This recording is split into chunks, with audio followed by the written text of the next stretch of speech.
Futuro é o podcast que traz para a mesa as conversas necessárias e importantes para o presente do agronegócio brasileiro.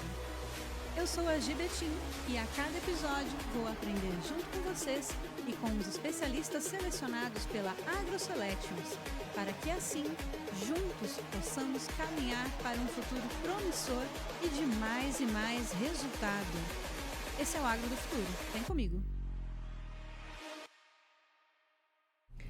Seja muito bem-vinda, seja muito bem-vindo a mais uma edição do nosso podcast Agro do Futuro. Essa mesa toda semana prepara assuntos interessantes, tendências, tudo que está acontecendo no mercado, as melhores informações para você com os profissionais selecionados que a AgroSelection a todos os dias encontra e traz, reúne para você, produtor, para você que está trabalhando no agro, que pretende trabalhar no agro, que está construindo junto com a gente esse agro do futuro. E hoje, essa mesa maravilhosa, a gente tem convidado, importamos aqui convidados de São Paulo para participar, tem muito assunto bom, a gente vai falar sobre informação.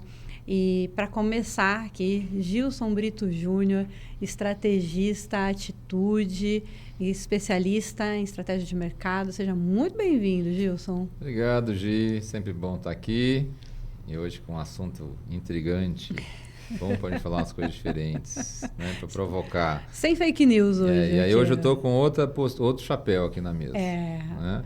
Hoje eu quero você como estrategista, como especialista em mercado mesmo, até porque nossa convidada pede isso, né, Gilson? Exatamente. Hoje nós precisamos pensar fora da caixa, porque o nível está altíssimo. Altíssimo agora, a gente não acompanha. Não. Então você que está aí, abre a mente, porque quem vai participar dessa mesa hoje com a gente é a Isabel Ramos, querida. A Isabel, que é jornalista, suporte de estratégia e gestão no IEM. Muito bem-vinda, Isabel. Eu fico muito feliz de recebê-la aqui em Goiânia. Minha linda, obrigada. Eu que agradeço a oportunidade de estar aqui. Me permita só um ajuste. Apesar de eu amar a comunicação e amar escrever, a formação não é jornalismo. Não é? Não é jornalismo. Eu sempre achei que fosse. Pois é. Você sabe que quando eu era criança era a minha profissão do sonho, né? Mas eu acabei passando pelo direito, fazendo administração e psicologia. Ai, gente. Mas a comunicação e a escrita me compõem. Eu acho que porque como eu conheci você com os artigos, com muito material escrito seu, eu já considerei que você era jornalista. Mas está pronta para isso já também, ganhei tá? um upgrade Isabel aqui. Camaleão. A gente já prepara esse MTB, é seu, tá pronto. Já ganhei, a gente já faz aqui, isso. Então, por favor, me corrija. Você é formada em psicologia e direito? Quase advogada. Quase advogada, né? Tranquei o curso faltando um ano para terminar, porque não era aquilo que eu queria. Fiz administração e depois fiz uma pós em psicologia. Perfeito. Então, vocês estão vendo que ela vai contar aqui a história dela e vocês vão ver que realmente tem muita experiência, tem muita coisa para contribuir com você que está nos ouvindo. Seja muito bem-vindo. Fica com a gente até o final, que eu tenho certeza que essa conversa vai ser muito produtiva, muito bacana e vai trazer muitos insights para você, para o seu negócio, para o seu dia a dia. E para falar de insight, para falar de negócios, a gente está usando hoje como tema, a gente estava aqui debatendo para que lado que a gente ia com essa conversa, como que a gente pode trazer conteúdo interessante, informação relevante para quem nos acompanha, e aí já está dado o tema, né? É uma dificuldade hoje no mercado entender o que é informação relevante, entender o que é dado real, o que a gente pode considerar, né, de dado e informação. E aí, para isso, esses dois estão aqui para a gente bater esse papo e trazer discernimento sobre o assunto. E assim, Gilson, queria começar contigo. A gente trouxe para essa mesa, nesses últimos episódios, nessa segunda temporada principalmente, assuntos sobre solo, importantíssimo, sobre consultoria, manejo, gestão, sobre melhoramento genético. E, assim, todos esses temas, é óbvio que tudo isso é extremamente importante. Mas todos esses temas só são validados se a gente tiver informação de qualidade, não é isso? Sem dúvida. Acho que a primeira provocação que a gente tem que fazer é entender o que é informação e para que serve a informação. E parece que coisas óbvias não exigem que a gente fique pensando, né? Mas precisa. Então, eu sempre gosto de fazer uma construção que mostra o seguinte: a origem da informação está num ruído. Um ruído que faz sentido deixa de ser um ruído e se transforma num dado. Um dado combinado com outros dados compõe uma informação.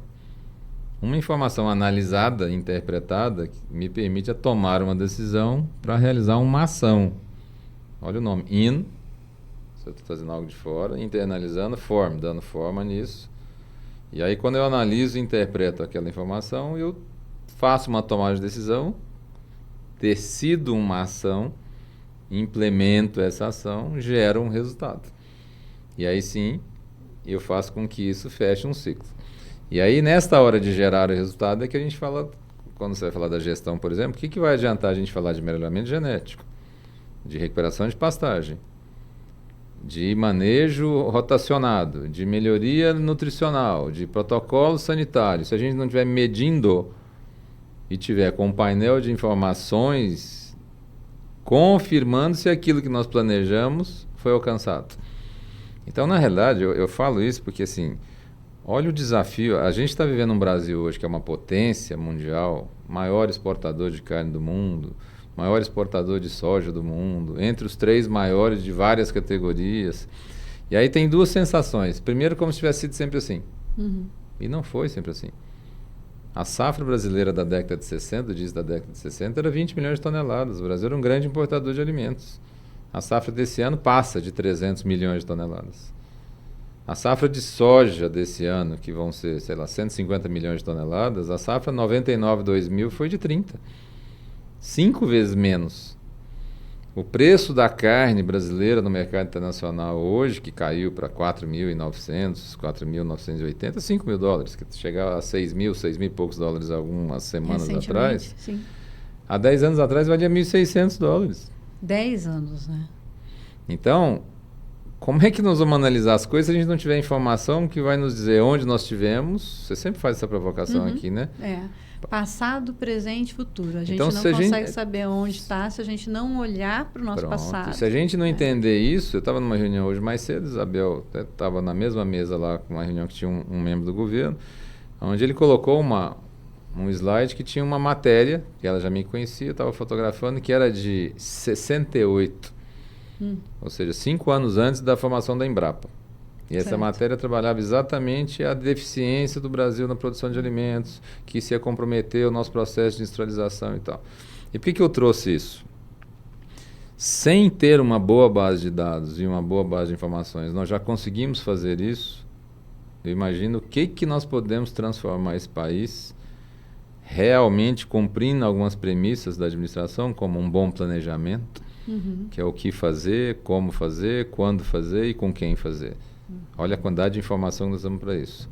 Depois, uma boa organização. Como é que eu vou me preparar para cumprir aquilo que eu planejei? Depois, como eu lidero esse processo? Quem vai fazer o que nessa organização para cumprir aquele planejamento? Para, finalmente, eu controlar tudo isso e confirmar. Está certo, consegui fazer. Então, na hora que a gente conseguir colocar toda essa conjugação no mercado, que já está trazendo um resultado muito interessante, sem dúvida o Brasil vai poder se arvorar do direito de dizer somos a grande potência internacional de geração de alimentos, de geração de energia. Eu sempre falo que a gente dá o nome de alimento porque a gente não consumiu. Quando a gente consumir, vira energia. E aí é nesse sentido que eu já até passo uma provocação para a Isabel de como é que nós vamos fazer um bom planejamento e uma boa organização do nosso agro se os números que nós temos disponíveis hoje todos são questionáveis. Pois é, mas começar do rebanho. O número mais grosseiro que nós temos, que é o tamanho do rebanho, sem citar as fontes, nós temos números que vão de 186 milhões de cabeças até 245 milhões de cabeças que chegaram a falar que tinha, que depois ajustaram. Não, vamos falar que é 220. Aí, em cima disso, nós vamos definir quanto disso são matrizes. Que é em cima do universo de matrizes que eu vou fazer o planejamento genético. Né? Eu ia fazer uma brincadeira aqui contigo, que esses números estão parecendo aqueles quando sai de evento, que fala os dados da Polícia Militar versus os dados dos organizadores. Exatamente. Não bate absolutamente nada. E até porque quando nada. Você fala volume de abate, que é publicado, é o número que o mapa tem. Agora, por exemplo, 100% do abate está sendo informado por mapa? Com certeza não, né? Nós temos um país de 5.571 municípios. Só temos 600 municípios que tem acima de 50 mil habitantes. Ou seja, os outros 4.900 são abaixo de 50 mil habitantes. Então, tem uma parte do comércio local que talvez você não veja um caminhão de um frigorífico encostando lá para descarregar carcaça. Sim. E tem carcaça sendo desossada no açougue da cidade. E onde é que está a leitura disso? E tem números que falam de 30%, mas a gente sabe que pode ser muito mais que isso, inclusive, né? Porque se está na informalidade... De 30 milhões, né, de cabeça. Então. Então, aí que eu lanço aqui, passo a bola para a dona Isabel, que já que ela está numa plataforma de informação relevante, que atua no mercado que vem depois desse mercado agro, né? Porque eu sei que ela está numa base lá que está depois do algodão que vira fio, que vira tecido, está depois do couro que vira calçado, está depois da madeira que vira móveis. E aí vamos trabalhar assim, qual é o nível de desafio que nós temos hoje numa era altamente conectada, com uma internet planificando o mundo, né? Deixando a informação fluida. E como é que a gente faz num país que está ainda em fase de formação nesse sentido? Né? Com empresários sendo formados, com pecuaristas sendo formados, com produtores rurais sendo formados.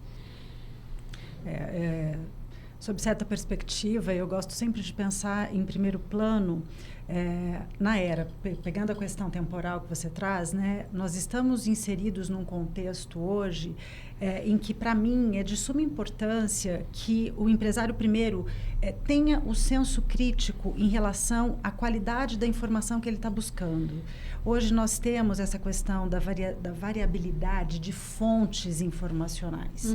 E a gente simplesmente parte da premissa de que aquela informação é correta.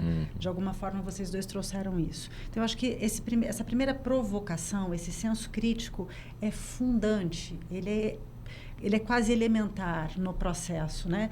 Mas isso, infelizmente, quando você fala do óbvio, né? Infelizmente, nós estamos prescindindo do óbvio. E o óbvio tem que voltar para a mesa. Nós precisamos olhar para o óbvio, para o arroz com feijão. Né? Se aqui, falando de alimento, de fonte de energia e bife. Arroz com né? feijão e bife. E fonte de energia. Então, o meu primeiro olhar, ele está nessa questão. Qual é a fonte que você está buscando para se nutrir? Né? Então, esse é um primeiro ponto que eu acho que é fundamental.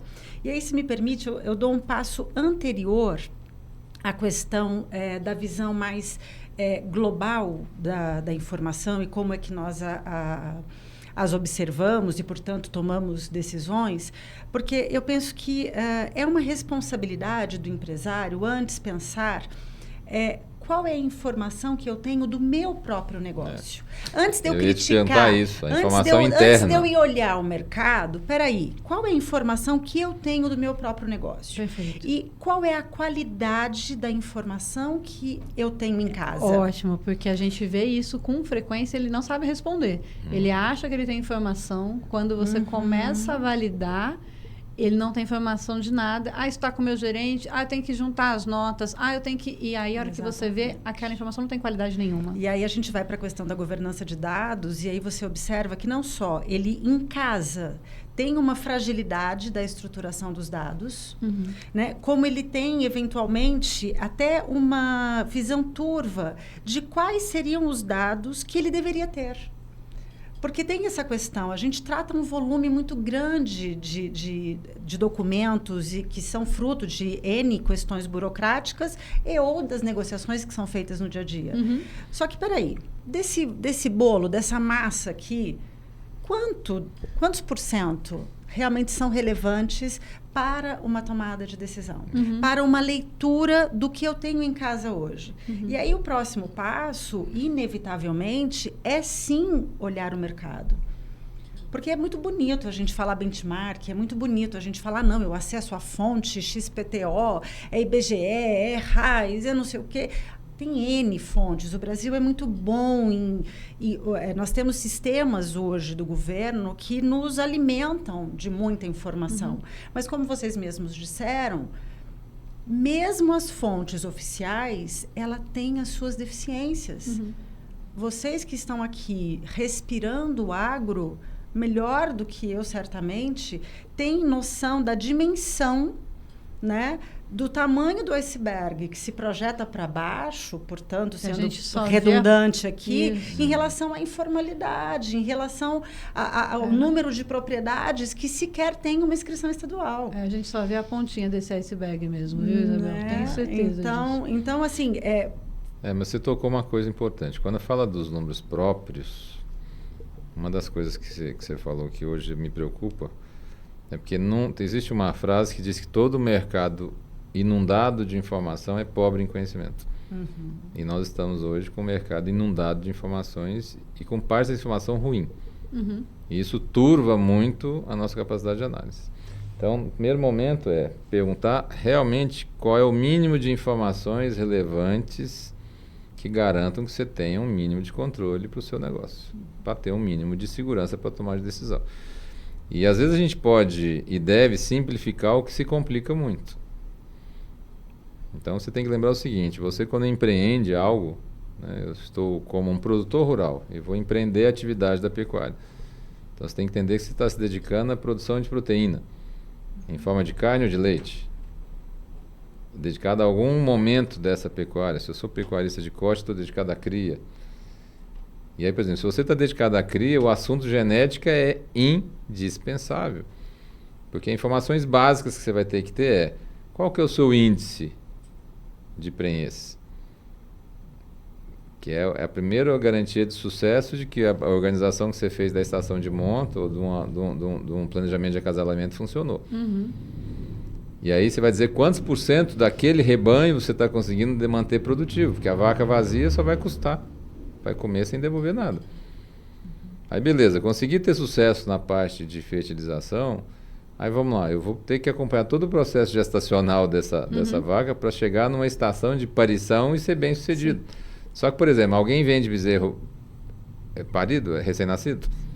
Não. Nós vendemos bezerro desmamado. Aí nós temos mais uma corridinha de 8 meses para fazer a desmama desse bezerro. Nesse período você tem outras informações, outros dados que você precisa coletar com qualidade. Exato. E aí no final desse período nós vamos falar assim: qual que foi o seu percentual de desmama? Uma coisa era falar de prenhez, que garantiu o sucesso do início do processo. O produto desse empreendedor que eu falei é bezerro desmamado. Então quando é que ele vai ter um produto monetizável, ou seja, que vale dinheiro? Só no final que ele vai poder trocar no final desses 8 meses, mais os 9 meses de gestação. Perfeito. Aí vai falar: não, eu tenho X% de taxa de desmama. Aí você vai saber, se tiver anotado todos os seus custos, quanto foi o custo de produção daquele bezerro. Sim. E aí começa o desafio de falar quanto o mercado hoje está sinalizando que vale esse bezerro. Quanto eu gastei para produzir. Então o mercado está falando em R$1.900, eu gastei R$1.500, mas meu lucro é 400. O mercado está me sinalizando 1.900 e eu gastei 1.100, opa, 800 de lucro.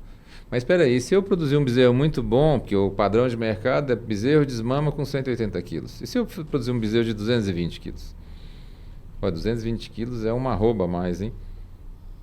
Uma arroba e alguma coisa a mais. E se eu colocar 240 quilos? Aí são 2 arrobas. Aí eu não vou vender bezerro no quilo, na perna, vou vender no quilo. Aí não estou falando do bezerro de 1.900, estou falando do bezerro de R$2.500. Isso. E aí, se eu tenho uma boa eficiência na venda e fui eficiente na produção, é 2.500 menos 1.100. Aí eu tô falando de R$1.400, dobrei meu capital.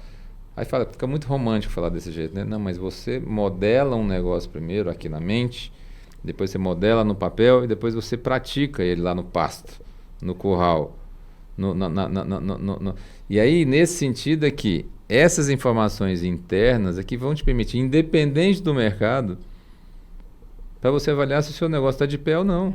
Aí sim eu vou olhar para o mercado para ver, meus vizinhos estão fazendo com quanto, hein? Mas você sabe que você me traz... Não, por favor. Que você me traz uma linha de raciocínio aqui, no sentido de que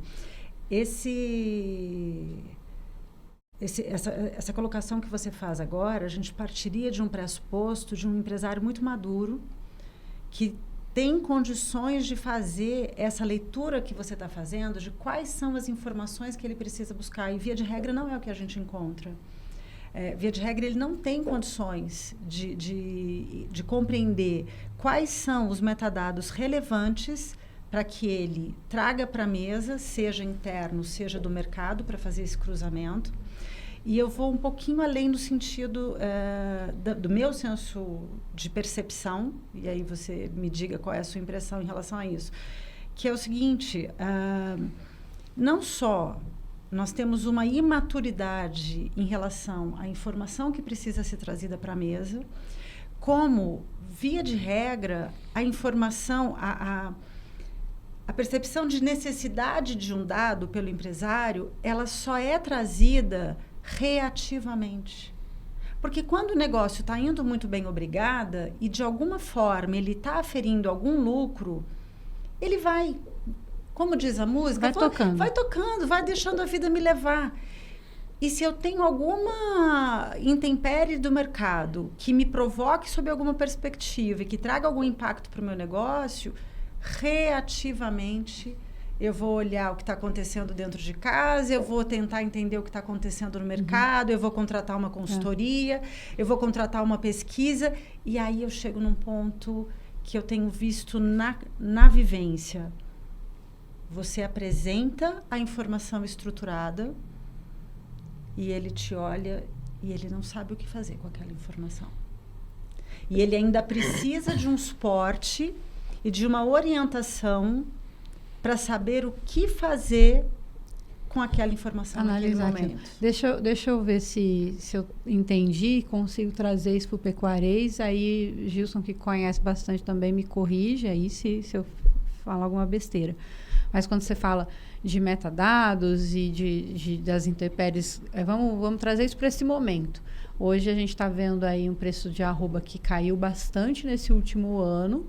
E aí se fala o tempo todo de você travou, você não travou, você tem que fazer a trava.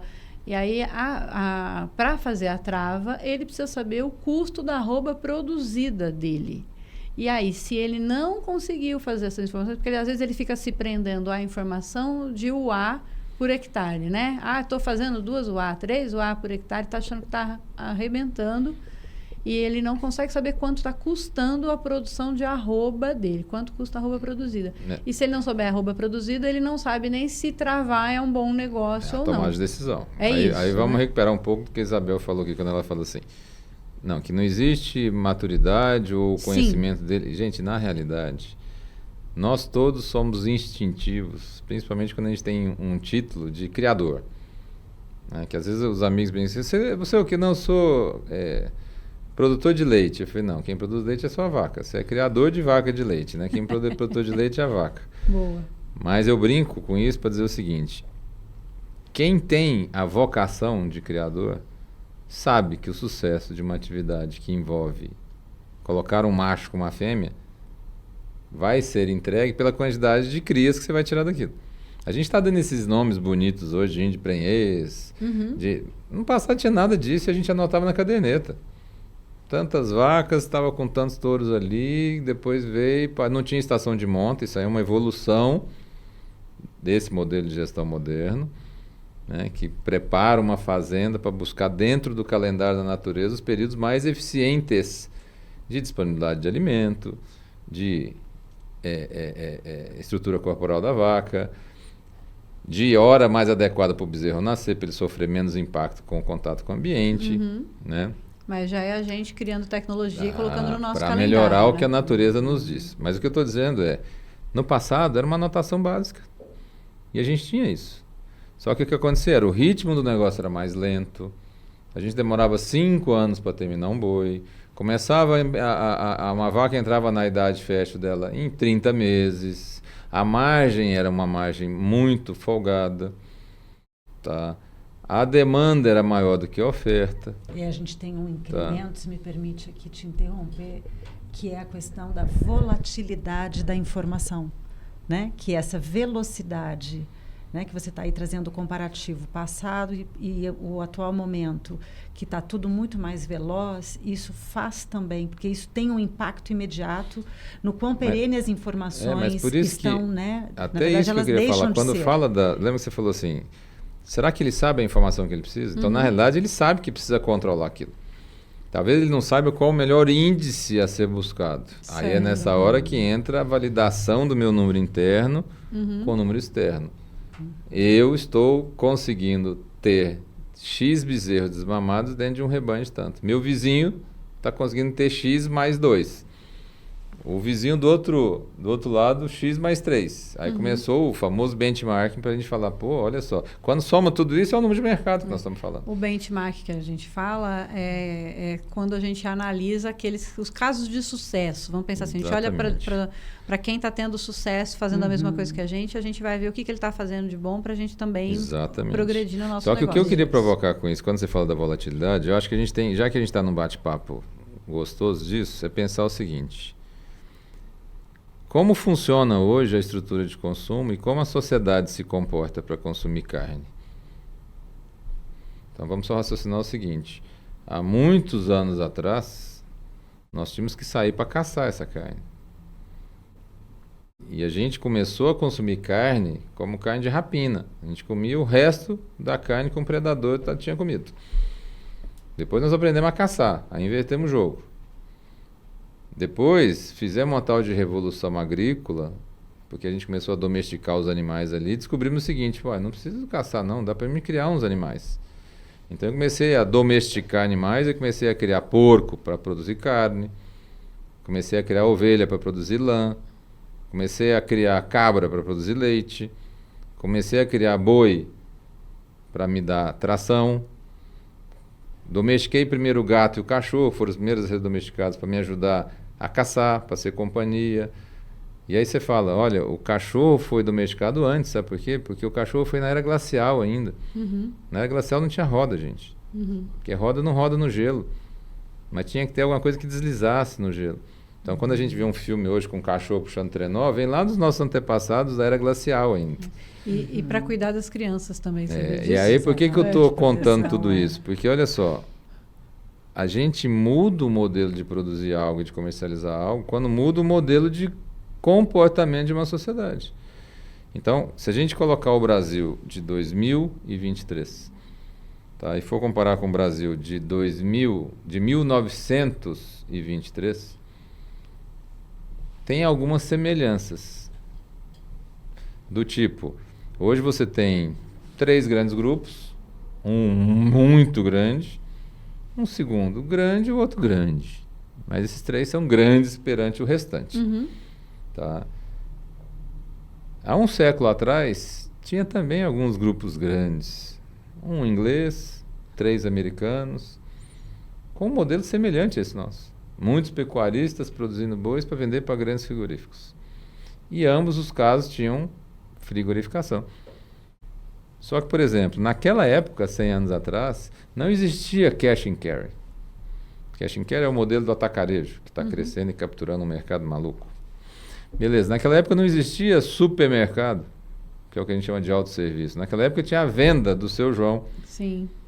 E aí, por exemplo, naquela época, como boa parte do Brasil não tinha refrigeração no ponto de venda, a carne que eu vendia era carne seca ou a carne fresca. Então, o meu shelf life, o meu vencimento, que era curtinho, precisa fazer um giro muito grande. Então, não dava para me andar com carne muito tempo. Então, eu tinha que transportar boi. O boi é autotransportável. Lembra que ele andava sozinho com um tocador de boiada. Meu bisavô foi tocador de boiada, até o meu avô foi até os 18 anos. Hoje não precisa o boi se autotransportar. E por que eu estou falando isso? Que quando você muda a estrutura de consumo, por exemplo, hoje dá para a gente sair para caçar? Difícil, não, mas a gente continua. Dá para vocês ordenharem a cabra, ou a vaca, para vocês tomarem leite? Não, e tem que ter o leite lá em casa. Tem tempo, não. Tem que ter a carne lá. Agora, vamos agravar um pouco mais isso. Há alguns anos atrás, nós almoçávamos em casa, jantávamos em casa. Então, a carne que a gente ia comprar, sabe onde? No açougue do seu João, do seu Manuel, do seu Joaquim. Naquela época, nem o supermercado tinha açougue. Depois que o supermercado começou a incorporar isso. Sim. Mas todo o consumo disso era feito em casa, o consumo daquele produto, porque era ali que você preparava seu alimento. Então, esse é o consumo que a gente chama hoje de varejo. Então, parte desses animais que são abatidos, criados, abatidos, vão para essa camada chamada varejo, que hoje se organiza em varejo tradicional, 1 a 5 checkouts, depois 5 a 20, 20 acima, autosserviço. Então, já tem 5 categorias, de onde era uma, de metragens diferentes, com públicos diferentes, com organização espacial diferente. Só que vamos agravar mais, mudou o comportamento, as mulheres assumiram protagonismo, tiveram que triplicar as funções dela. Então, além daquela função de liderança do lar, ela agora tem a função de liderança na empresa, ela tem que acompanhar os filhos na escola. Então, dá para almoçar em casa? Difícil. E aí agora as crianças também não dão conta de estar indo almoçar em casa e tem que almoçar sozinhas. Aí um vai almoçar num restaurante aquilo, o outro vai almoçar numa lanchonete, o cara está na linha de fábrica, vai almoçar na cozinha industrial da empresa, o outro está viajando, vai almoçar no restaurante do hotel. E isso a gente já não chama de varejo, chama de food service, que já é outro sistema de distribuição, mas que também consome carne. Mas, por exemplo, esses pontos de consumo não podem receber carne numa carcaça igual um açougue recebe, porque ele não está com desossar. Ele sequer pode receber produto em caixaria, ele tem que receber produto porcionado, cortado em bife, em forma de almôndega, em forma de cubo. Então eu estou contando isso tudo para você ver o seguinte, gente, isso mudou e mudou muito rápido. A primeira rede internacional de varejo que entrou no Brasil, com a rede francesa, entrou na década de 70. Historicamente, isso é ontem. Ontem mesmo. Aí, por exemplo, o principal concorrente dessa rede hoje, que está no Cash and Carry, que inclusive consumiu boa parte do mercado, destruiu o hipermercado e está sequestrando o mercado do supermercado, a maior rede do Brasil hoje fatura 74 bilhões de reais. Você sabe o que é esse número? 2 vezes o que é o valor bruto de produção da pecuária de Goiás. Nossa. Então, uma rede de autosserviço, de cash and carry, do atacarejo, movimenta de dinheiro em um ano 2 vezes mais do que Goiás, que é o segundo maior rebanho do Brasil, o terceiro maior abaixo do Brasil, o terceiro maior exportador do Brasil, um estadozinho que tem 22 milhões e meio de cabeça. Tá? Então, eu fiz questão de contar isso tudo para a gente entender que essa informação que é importante, essa conjugação de coisas, com esse olhar externo. E olha que agora eu já estou falando de observar o comportamento do consumo para saber como é que eu me preparo. E por que eu contei isso tudo? Sabe aquele bezerro que a gente estava falando? Aquele índice de prenhez, de desmama, e depois a eficiência, a genética que vocês vêm falando? Sim. Hoje, quando você vai vender, você vende isso para um supermercado? Não. Você vende para um frigorífico. Exato. E como é que o frigorífico te paga? Ele te paga o boi? Não. Ele te paga a carcaça. Isso. Ele vai fazer uma conta ali para ver quantos % deu o rendimento da carcaça daquele boi que você investiu ele lá no planejamento genético. E lembra aquele período de gestação que eu falei que tinha que cuidar? E essa carcaça aqui era a carcassinha lá do feto que estava sendo desenvolvido. E se eu não estudei lá atrás, não usei informação, não controlei, não anotei, vou ter problema no rendimento dessa carcaça. Vou receber um cheque R$1.000 a menos. E aí a qualidade dessa carne do frigorífico, que foi mal produzido pelo pecuarista, sabe para onde vai isso? Para o ponto de venda. Aí a Isabel, que é sei que ela cozinha muito bem e é chata, criteriosa, não sei o quê. Na hora que ela vai comprar aquela carne... Tá bom, porque eu sou chata. Ela vai virar e falar assim, essa carne não me atende. Ela acabou de dar um cartão vermelho para um processo que demorou 3, 4 anos. Sim. Mas sabe o que acontece? Alguém perguntou para ela como é que ela queria receber aquela carne? Alguém perguntou para ela como é que ela queria que aquela carne fosse preparada ou porcionada?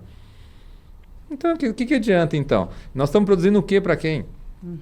Mas, essa mesa é boa por isso, porque essa é a mulher da informação. não, eu estava aqui pensando, você me deu uma eureka aqui, o rendimento da carcaça, porque ainda hoje eu estava numa mesa em que havia uma informação de ciclos sobre o rendimento da carcaça de um público N. E aí, quando eu fiz a pergunta, e você consegue tratar pelo período amostral que você tem aí deste cliente, pegamos um cliente por amostra,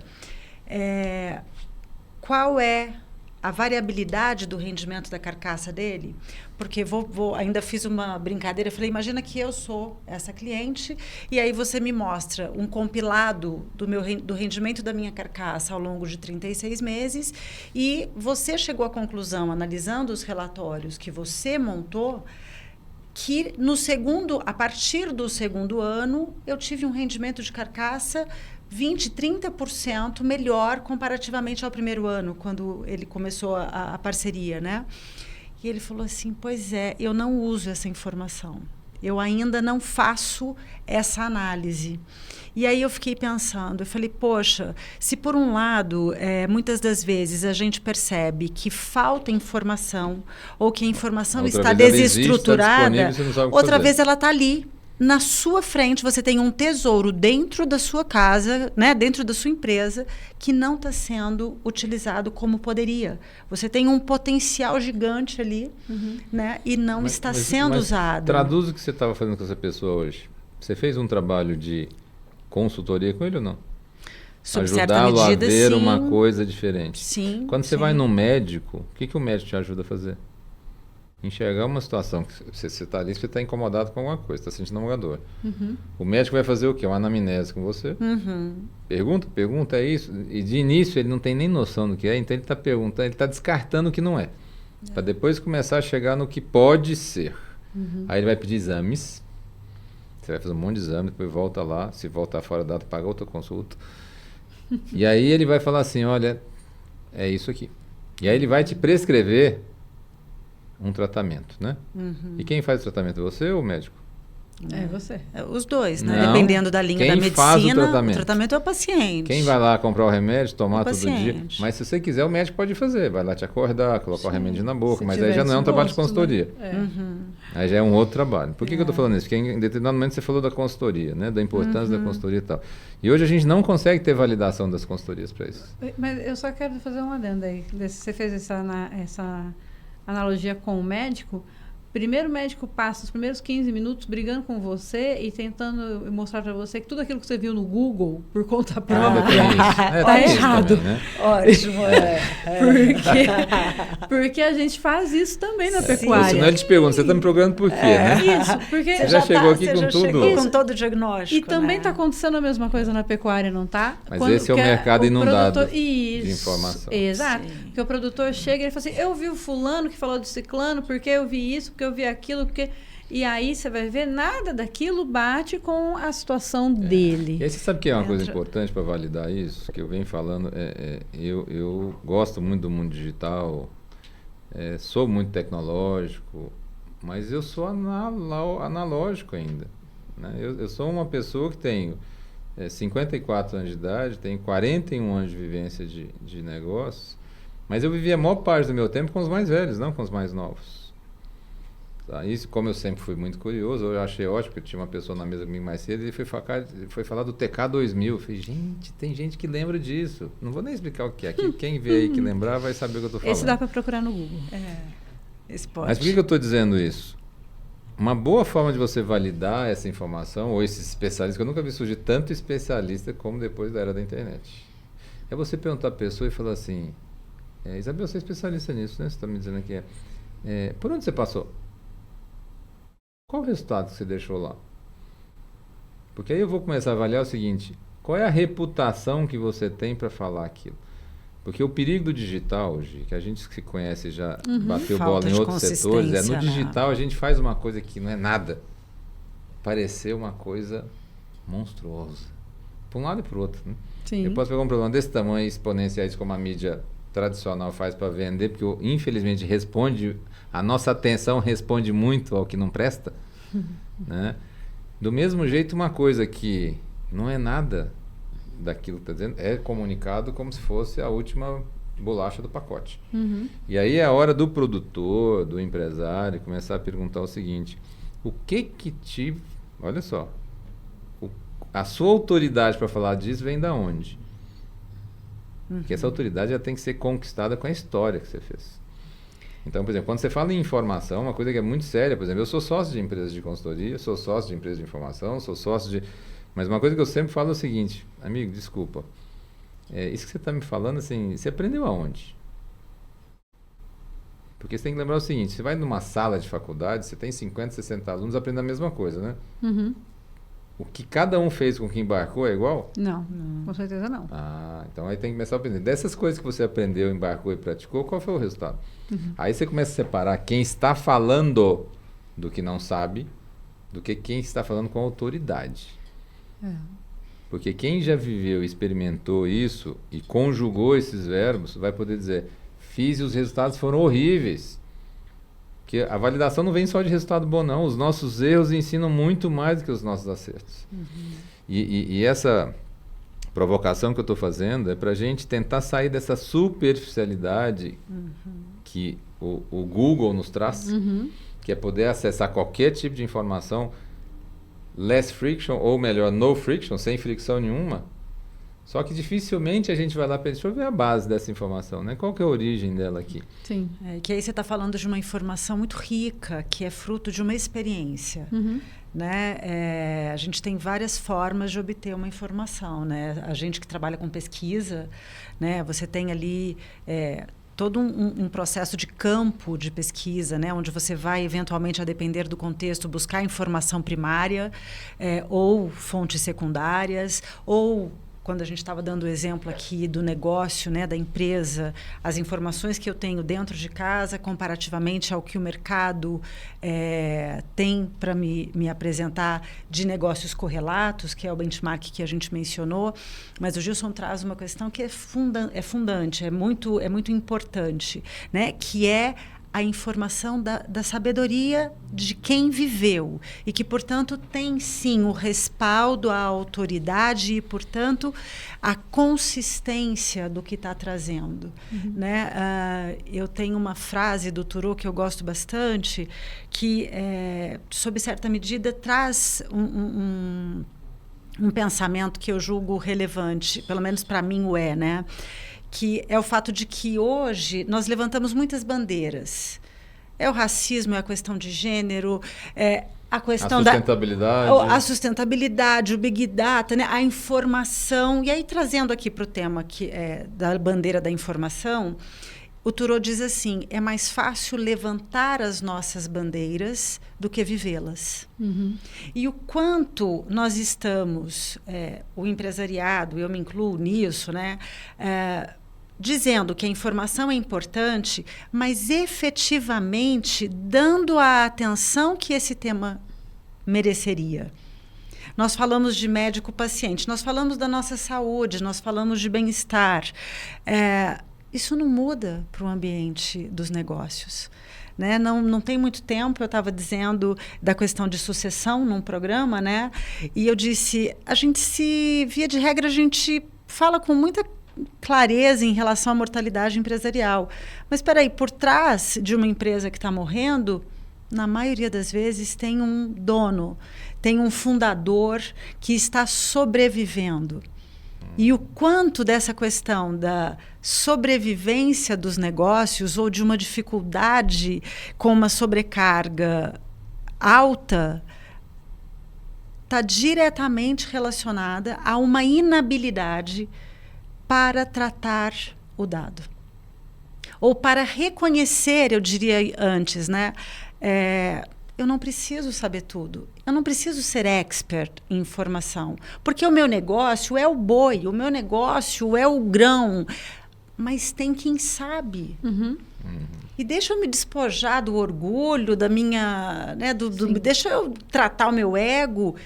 E o mercado tem N possibilidades. Tem uma variedade de parceiros, a exemplo da AgroSelections, né, se dispondo e com o olhar amadurecido de toda a equipe que está posta, peraí, continua fazendo o que você faz bem, a gente vai fazer essa outra parte. Gi, eu quero te fazer uma pergunta, em cima disso que a Isabel falou.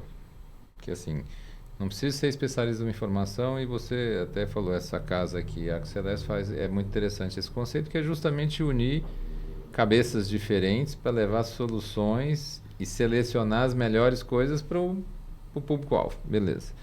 Mas vamos fazer uma brincadeira aqui. Eu já te vi várias vezes se apresentar, falar que entrou no agro e tal. Até brinca do seu mentor, eu acho que eu conheço esse cara. Mas eu quero te fazer uma pergunta, que eu acho que é muito importante em cima disso, de conhecer e essa mudança de comportamento de mercado, e por que o pecuarista, o produtor rural, deveria entender de algumas outras coisas. Volta aí para... Nós estamos em 2023 e você hoje já é uma referência no agro, tem feito um belíssimo trabalho aí. Obrigada. Mas volta 5 anos atrás. Vamos para 2018. Certo. Eu tive a oportunidade de partilhar mesas com você em 2018 em outro setor. Sim. Naquela época você ia no supermercado, você ia no restaurante, você ia no hotel, você ia na lanchonete, ou seja, você se abastecia tanto no food service quanto no varejo. Sim, andava muito em São Paulo, interior, Brasil, assim, já viajava muito, inclusive. E aí eu te pergunto, quantas vezes você conseguiu parar para pelo menos imaginar, por exemplo, quando estava no hotel, toda a estrutura que estava por trás para chegar aquela carne na mesa? Ou no açougue, por exemplo, para imaginar que chega no açougue, tem aquela infinidade de carne e tal, mas você já vê ali e não tem... em algum momento você parou para imaginar, tipo assim, quanto tempo demorou para aquela carne estar ali? Imagina, nunca. E eu acho assim, naquele momento, o meu conhecimento de carne era assim, como você falou que Isabel é chata e cozinha bem, eu só sou chata, nem cozinhar bem não cozinho, então... Pronto, ficou mas registrado. o chata eu sempre fui. Então assim, eu sempre gostei de comer muito bem. Então eu identificava se aquele restaurante preparava bem uma carne, se aquele açougue, o que eu fazia? Eu não tinha conhecimento nenhum, então eu identifiquei um açougue que me atendia bem, que o cara me dava uma indicação boa de carne, e aí eu frequentava aquilo, era aquilo.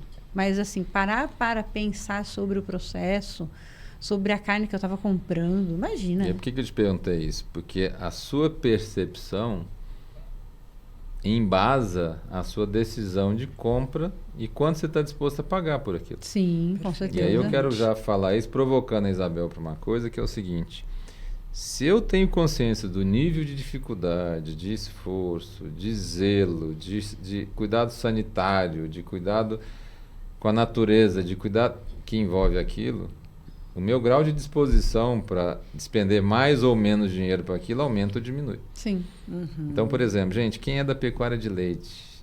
Eu admiro muito produtor rural, muito. Né? E como eu já atuei como produtor rural, sei a dificuldade que é isso, porque assim, por incrível que pareça, a vaca não sabe que dia é domingo. Tá ali todo dia a dia. E alguém tem que chegar lá e ordenhar ela. O milho não sabe que dia é sábado. Então tem algum procedimento que eu tenho que fazer no milho no sábado que vai ter que ser sábado. Se eu fizer domingo, eu perdi. Não tem feriado no campo, tem alguém né? fazendo aquilo. Então, qual é a provocação que eu quero fazer para a Isabel? Gente, hoje você sabe o desafio que é isso. Sim. Eu sei que a Isabel ela atua numa área de inteligência, que uma das coisas que é muito demandado nisso é uma coisa chamada pricing. É o nome americanizado que a gente dá só para fazer assim, qual é a estratégia que a gente usa para definir o preço de um produto para ele estar muito bem posicionado no ponto de venda para atingir bem o público dele. E a provocação nisso é por quê? Tem segmentos como o segmento de moda que nós temos mais de 3 décadas de informação primária, ou seja, informação coletada dentro do setor, não em base genérica, mas em base proprietária, dizendo quanto a gente vende de calça jeans, de lingerie, Gente, que é um produto que não é necessidade básica. Tá? É importante o vestuário, mas se você não mudar a calça aquele dia, não renovar o guarda-roupa, você não morre de fome. Comida, não. Uhum. Alimentar-se é mandatório. E como é que nós somos um mercado que é o maior produtor hoje é o maior rebanho comercial do mundo e o maior exportador de carne do mundo? E, gente, nós não sabemos nem como é que é feita a precificação disso. Nós temos uma dificuldade de precificação entre camadas tremenda, porque o boi inteiro é um item, mas quando a gente abate ele e desmonta, são no mínimo 23 cortes diferentes. No mínimo. Que vão ser preparados de forma diferente, vendidos para mercado diferente, vão ser consumidos por consumidores diferentes e preparados de forma diferente. Uma hora na grelha, outra hora na panela, outra hora na frigideira, outra hora cozido, assado, e aí vai. Então, eu queria provocar essa percepção, ou seja, ao saber que tem tanta coisa envolvida, que muda minha disposição de pagar mais. Peraí, como é que funciona se de um lado eu tenho essa percepção mudando, do outro lado eu não tenho o produtor e muito menos os operadores preparados para isso? Quanto pode estar tendo de desperdício nisso? Ou de perda de resultado nisso? Ou de ganho de valorização? Ou de... Quando você fala, até você me fez lembrar uma história de infância, quando você dá a oportunidade de pensar no consumo da carne e, portanto, a persona, pela perspectiva do consumidor final, né? E ter essa visão, peraí, como que isso veio parar aqui nessa prateleira do supermercado ou do açougue, que seja? Eu me lembrei de uma cena de infância em que, e aí no caso do leite, em que sou do interior de São Paulo, São José dos Campos, uma cidade com uma boa infraestrutura, e pequena tinha aquela coisa da mãe, da avó, preparar a mamadeira, né? E minha avó fez uma mudança para o interior próximo, mas no bairro que ela morava, não tinha uma padaria próxima. E aí eu queria a mamadeira. Decorre que ali não tinha, só que parou um carro de boi com os galões de leite. E eu da janela vi. Era uma casa alta e eu vi a vovó pegando aquela lata. E aí ela veio e me trouxe a mamadeira. E eu fui experimentar. E eu tenho memória fotográfica disso, gente. Era mais forte, né? Era mais espesso. E eu virei para minha avó, e isso virou história de família, em que eu virei para ela e falei assim, vovó, eu não quero o leite da vaca. Eu quero o leite de saquinho. Que não é a mesma coisa, né? Imagina. Sensacional. E depois, como mãe, né? De onde vêm as coisas, né? Não, de onde vem o leite? É da caixinha. Hoje em dia, o Tetra Pak, né? Enfim. E aí, quando você se vê nesse lugar, poxa, peraí, tem toda uma cadeia e um ciclo longo, né? Um processo longo da carne, especialmente, até chegar ali. Eu sou de uma geração, eu estou com 45 anos, já que é para expor a idade, já que eu já estou aqui taxada de chata, né? Que vai para a cozinha. Já me coloquei junto com você. Você é muito gentil, você é uma elegância. Eu sou de uma geração que viu a carne ser embalada. Sim. Quando eu era criança, eu não comprava carne empacotada. Eu ia com a minha mãe no açougue. E os carimbos roxos que a gente tinha ali ainda, né? Hoje, exatamente. Você pegava a carne, eventualmente tinha um bife lá com a marca do carimbo, do né? Concife, pois né? é. Gente, eu vendi, talvez o primeiro empreendimento meu tenha sido vender jornal em açougue. Para embalar carne. Olha só. Ai, E aí, quando eu falei isso a primeira vez para os meus filhos, eles falaram, como jornal em açougue? Mas tem... Eu falei, filho, na época a carne estava exposta, você escolhia a carne que você queria, tirava do gancho, ele puxava um plástico aqui de uma bobina, colocava em cima do balcão, cortava aquilo, enrolava no plástico, pegava um jornal para conservar a temperatura da carne para você levar. Isso. Ou seja, embalagem eu achei que conservava secundária. com sal. Não, sal era outra. Então, eu não sou tão jurássico assim. Mas olha só, essa é uma mudança comportamental. E aí, por exemplo, quando você fala dessa questão da percepção e dos modos de preparo e da facilidade, da conveniência, essa hora de definição de preço, de ticket médio. Olha que eu estou falando coisa que para um pecuarista fala assim, gente, por que esse cara está falando isso? Só para lembrar o seguinte, vamos dar um exemplo. Quantos filés tem num boi? 2. Só tem 2 filés. Então, quantos % do boi é filé? Mas, por exemplo, algum ponto de venda vende meio filé? Não. Aí vamos lá, um filé hoje está R$80, R$70. Se vai pesar 1,5 kg filé, o ticket médio dele, nós estamos falando então em quanto? R$105 a R$120. Quantos % do mercado eu tiro da mesa ou tiro da gôndola porque não tem R$120 para comprar um filé? Sim. Mas, por exemplo, se eu preparasse cubos de filé e dividisse em embalagens menores e colocasse 3 embalagens de R$40, eu não traria mais consumidor para a mesa? Sim. Você tinha feito essa provocação. Mas eu preciso que alguém porcione esse filé para mim. Sim. Agora isso vai ter um custo. Dependendo da percepção que o consumidor tiver, talvez ele pague R$140 no quilo na hora que somar, mas ele não vai comprar mais filé do que ele dá conta. Aliás, ele vai dar conta de comprar filé, já começa daí, vai comprar a quantidade certa. E aí, quantos % do mercado que estava fora eu consigo trazer? Sim. Não, eu me empolguei aqui com o exemplo do leite de saquinho. Você tinha trazido a questão do pricing, né? Hoje nós temos uma questão que daí a gente migra um pouquinho do valor da informação, que é o nosso tema aqui, para a comunicação, que é como a gente comunica isso para o consumidor final. E no exemplo que você traz, eu me coloco, eu que gosto de cozinhar, eu me coloco na ponta, no lugar aqui, no chapéu de quem está indo ao mercado e que está disposta a pagar um pouco mais por uma bandeja de carne numa rede americana que tem em São Paulo e que me apresenta uma bandeja com 7 porções de carne para 4 pessoas. Na minha casa somos em 4. Então eu tenho uma porção, né, uma bandeja de carne fracionada em 7 dias da semana, com 4 bifes em cada bandeja, variados em alguns tipos de proteína, cortes. De cortes. Então, assim, aquilo para mim, eu não estou preocupada se eu for comprar a peça, eu vou pagar X% menos, porque eu estou comprando conveniência, facilidade e, portanto, tempo na minha vida. Perfeito. Inevitavelmente, na medida em que a gente transpõe a questão do valor da informação para o lugar e o momento da comunicação e do quanto somos capazes, lá na ponta, lá no varejo, de agregar valor ao que inicialmente poderia ser só um pedaço de carne, poxa, aí a gente tem toda uma transformação de mindset. E aí, sabe o que é legal? É a gente começar uma provocação. E eu vou até anunciar aqui que essas empresas que estão convivendo no mesmo projeto, em breve vai sair uma novidade com relação a como ler o mercado. E aí eu quero trazer para a realidade do pecuarista o seguinte: hoje ele sabe quanto vale uma dose de sêmen, ele sabe quanto custa um embrião, ele sabe quanto custa uma matriz, um touro melhorador, um bezerro desmamado, um garrote, uma novilha e um boi gordo e o preço da arroba. Quanto vale esse boi ao preço do varejo? Vamos supor que um boi hoje gordo esteja valendo R$5.000. Mas só que é um boi gordo vivo, na hora de ser abatido.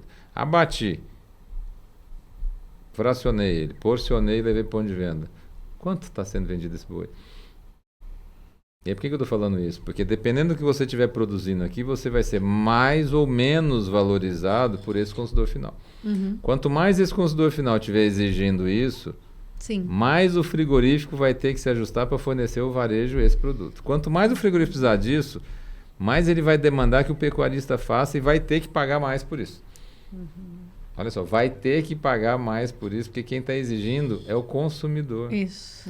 E aí, se de um lado tiver alguém ajudando esse pecuarista a enxergar desse jeito e a se organizar para produzir algo diferente do que ele está fazendo hoje, talvez a gente mude muito da lógica desse mercado de hoje. E aí, se a gente começar a unir as informações de empresas de informação, que tem pessoas como a Isabel, de empresas de comunicação, que tem pessoas como a Gi, e a gente começar a conjugar esse mercado de forma diferente, talvez a gente consiga redistribuir a remuneração dessa cadeia de maneira melhor. Desde que esse produtor também esteja disposto a fazer os ajustes necessários e conhecer seus dados e transformar essa informação. Eu sempre digo o seguinte, eu atuei como consultor há muitos anos, eu fui gestor, fui executivo, sou um empreendedor até, acho que compulsivo. Mas eu falo sempre para meus clientes o seguinte: a única coisa que eu não posso te ajudar é com a sua vontade. Se você falar não quero, eu não posso fazer nada. Você já me falou que não quer. Agora, se você falar eu quero, eu posso te ajudar com o resto todo. Porque o que eu não souber e eu não tiver, eu vou buscar alguém que tenha. Agora, se você me disser não quero, é a única coisa que eu não posso te ajudar. Aí eu vou ter que citar a Adélia Prado, que eu amo de paixão. Por favor. A gente todos conhecem, não? Bom, acredito que seja, uma grande maioria conhece a questão da faca e o queijo na mão. Né? E a Adélia Prado diz, não adianta ter a faca e o queijo, tem que ter fome. Né? Tem que ter vontade de comer. Então, assim, eu acredito, e eu tenho tido contato com um grande número de empresários que estão com fome. Eles têm a faca e o queijo, estão com fome, e estão trabalhados no ego. Isso é muito importante, gente, porque é uma questão comportamental. Né? Peraí, vem comer comigo. Vamos fazer um banquete junto.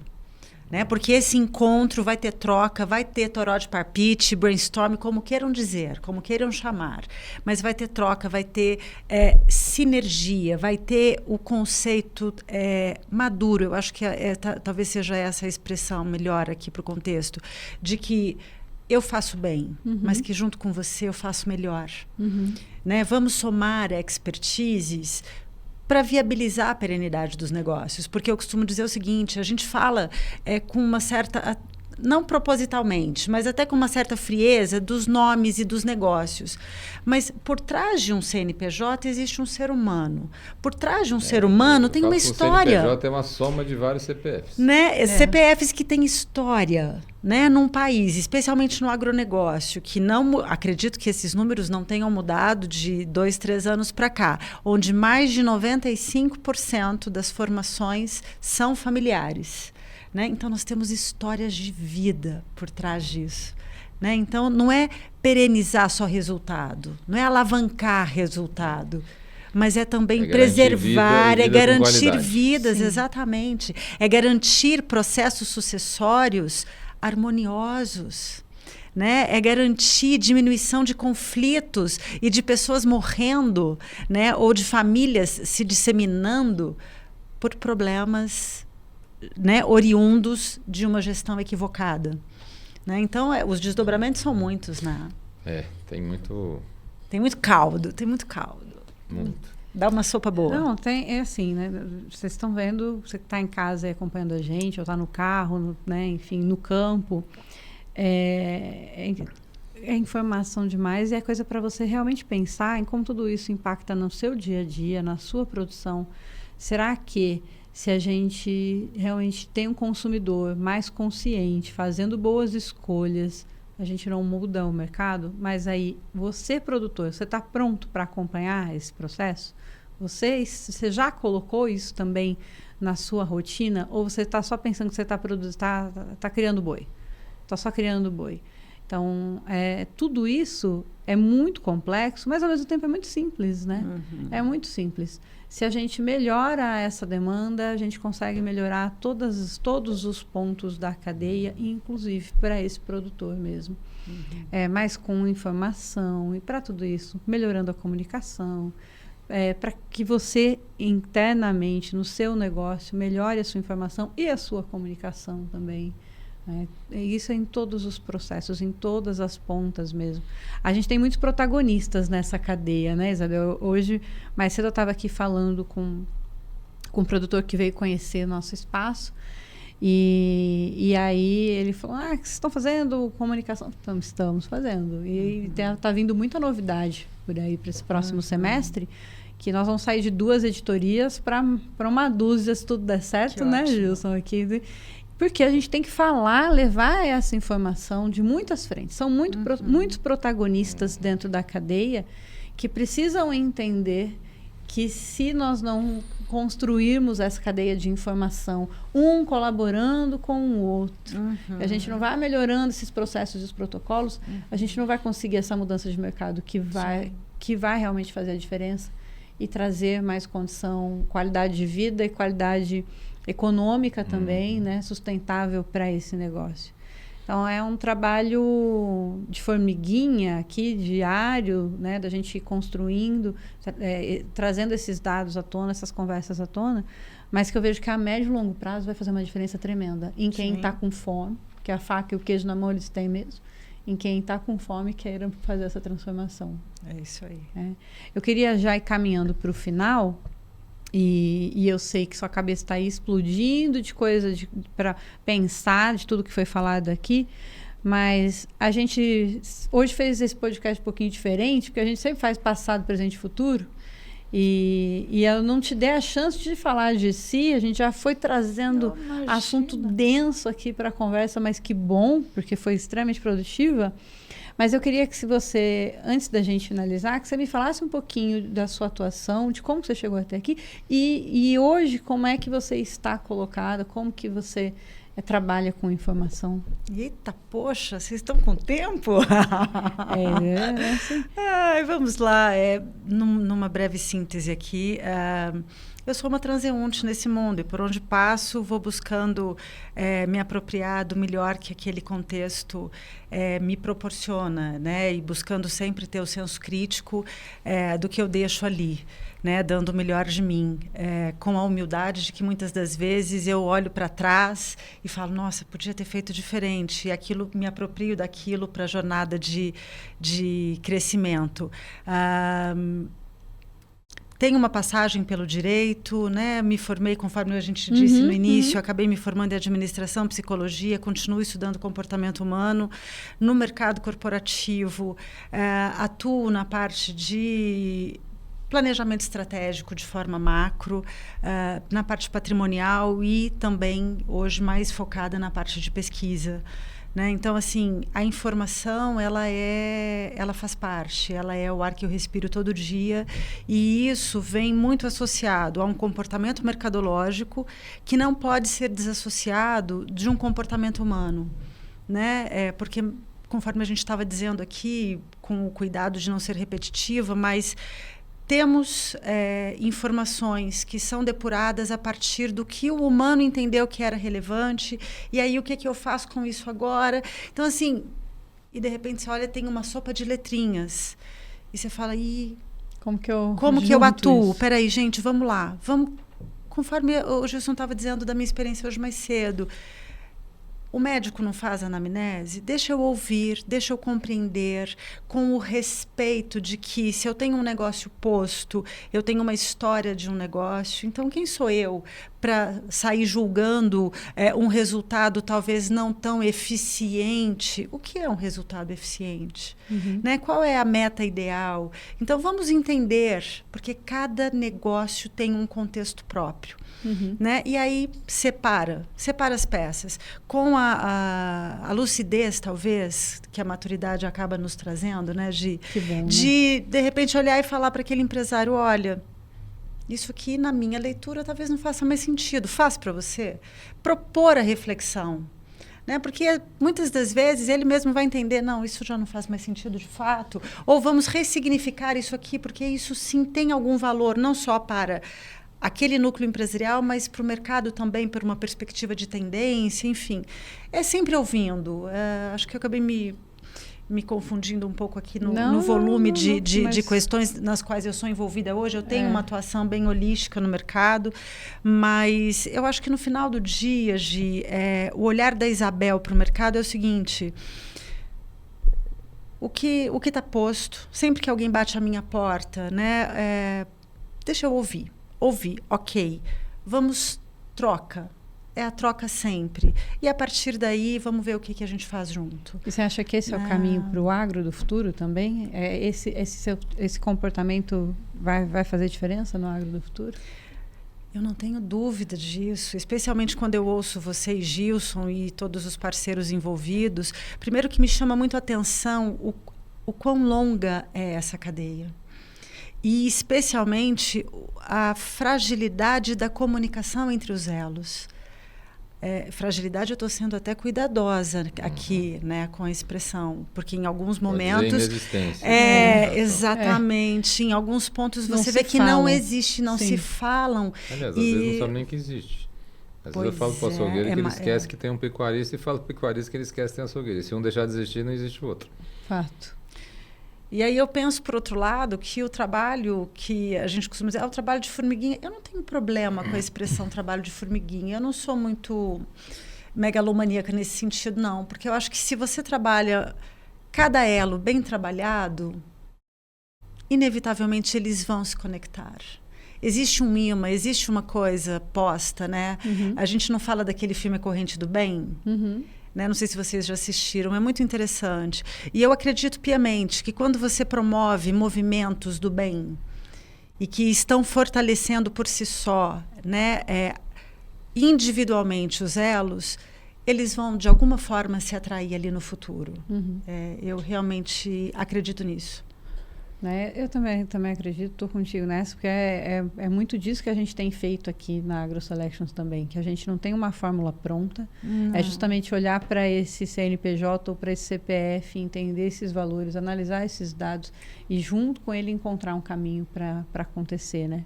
Não tem... E aí, se a gente entende que eu consigo fazer uma pequena melhoria nesta propriedade, mais outra pequena melhoria na outra propriedade, daqui a pouco a gente tem muitos produtores operando com grandes melhorias para esse mercado, né? Gilson, como você vê toda a questão da informação para esse agro do futuro que a gente quer trabalhar? Acho que cada vez mais ela vai ser demandada pela própria força de mercado, só que ela não vai mais ser opcional, vai ser mandatório. Porque quem não tiver informação não vai conseguir tomar decisão nem a tempo e nem com a qualidade que precisa para garantir o resultado. Então eu falo assim, você pode até escolher se você quer ou não participar do jogo, mas não definir a regra do jogo. E a regra do jogo está definida. A exigência hoje é uma carne com outro padrão de qualidade, com outro grau de sustentabilidade, com outro grau de respeito. A exigência de agilidade hoje é total. Então, assim, eu vou falar uma coisa que eu repito muito, né? O pecuarista vai ter que entender que ele, antes de qualquer coisa, é um lavorista de pasto e que a colheitadeira dele é um boi que paga em arroba de carne. Ou se ele é da pecuária de leite, uma vaca que paga em litro de leite. Tá? E por fim, quem é responsável, quem é realmente responsável pela produção de carne, não é o frigorífico, é o pecuarista. Quem embarca no boi, tudo que tiver de bom ou de ruim, que vai ser descoberto quando esse boi for abatido e vai ser comprovado pelas Isabéis na hora que for ser preparado e consumido, é o pecuarista. Não tem como ter nada de qualidade ali que ele não embarque em determinados momentos. E também não vai ter nenhum defeito que não tenha passado por ele. Então aí fica só o recado. O nível de atenção nosso hoje tem que ser outro. Por isso a informação é indispensável. Por isso essa mesa foi muito interessante. Obrigado pela oportunidade. Eu que agradeço o tempo de vocês aqui. E eu espero que tenha sido tão produtivo para você que está nos acompanhando até agora, como foi para mim. Porque, assim, é daquelas conversas que a gente sente o cérebro da gente expandindo e a gente começa a olhar para outras frentes e outras coisas que a gente até então estava na nossa cara, mas que a gente não estava analisando, né? Então, toda essa percepção do mercado, de como a informação realmente vai fazer diferença no negócio, tudo isso é maravilhoso agora, quando a gente traz luz para esse tema, porque a gente vê que realmente faz parte do nosso negócio. Não é responsabilidade do terceiro, de quartos, não, faz parte do nosso negócio, né? É nossa responsabilidade analisar os dados, transformá-los em informação, faz parte do nosso negócio produzir carne de qualidade, faz parte do nosso negócio olhar para o comportamento desse consumidor e trabalhar juntos para a gente fazer esse mercado ser mais produtivo e mais salutar para todos, né? Ser mais saudável para todos nós. Então, quero muito agradecer vocês pelo tempo. Imagina, muito. Eu agradeço. Foi excelente, Isabel. Quero que você venha toda semana para Goiânia para a gente ter mais conversas assim, né? Que vai ser maravilhoso. Mas senão a gente faz essa conexão Goiânia-São Paulo. Tá? A gente faz, vai ser um prazer. Matar minha saudade de São Paulo também, assim, um pouquinho contigo. Agradecer você que nos acompanhou até aqui. Eu sei que a conversa é longa, mas se for preciso, escuta em duas partes. Quando você vê lá o podcast Agro do Futuro, tá 1h20, 1h30, eu sei que você já sabe que a conversa vai ser boa, mas tem muita gente que já falou para mim, eu preciso escutar em duas partes, porque meu trajeto para casa leva 35 minutos. Mas eu escuto em duas partes, assim, porque eu sei que vai ter coisa que é importante, e sempre tem, que a gente seleciona os melhores profissionais, os melhores negócios, as melhores práticas para trazer aqui para você. Facilitar o seu acesso à informação de qualidade. Essa é a nossa missão. AgroSelections está aqui na Avenida Castelo Branco, 4779, coração de Goiânia. Estamos em todas as redes sociais, como @AgroSelections. Estamos à disposição para tomar um café e entender qual é a sua necessidade de fazer o melhor para o seu negócio, para você, tá bom? E estamos selecionando, né, Gil? Estamos selecionando os produtores que querem realmente fazer parte desse futuro. Dessa nova fase. Tem muita coisa por vir e quem quiser realmente entender que tem um protocolo de melhoramento a ser seguido, e não falo só de melhoramento genético não, mas é de melhoramento de mercado, melhoramento da produção de carne, pode nos acionar, porque a gente está realmente selecionando quem está disposto, quem está com fome, além de ter a faca e o queijo na mão. E é mais fácil do que parece, né? Me permita que a gente elucubra, a gente aprofunda, a gente fica aqui nessa prosa boa. E pode parecer, no primeiro momento, uma coisa muito complexa, mas não. Né? Já dizia Da Vinci, a simplicidade é o mais alto grau de sofisticação. E a tecnologia está aí para nos ajudar hoje com muita facilidade a organizar a informação e fazer com que ela seja, de fato, uma fonte para que os negócios fluam da melhor forma possível, né? Com um nível ideal de saúde. Então, é simples. É simples, né? isso. Simples. É isso. Gilson? Só agradecer. Obrigado a todos e que todos consigam encontrar um novo formato de operação. Que assim seja. Esse é o Agro do Futuro que a gente trabalha e espera que você faça parte dele com a gente. Vem com a gente. Obrigada. Até mais. Obrigada a você que nos acompanhou até aqui. Se você quiser saber mais, nos siga no Instagram, no YouTube, no Facebook, no TikTok ou vai no nosso site também. É só procurar Agro Selections. Estamos à sua disposição para trabalhar juntos pelo Agro do Futuro. Até a próxima!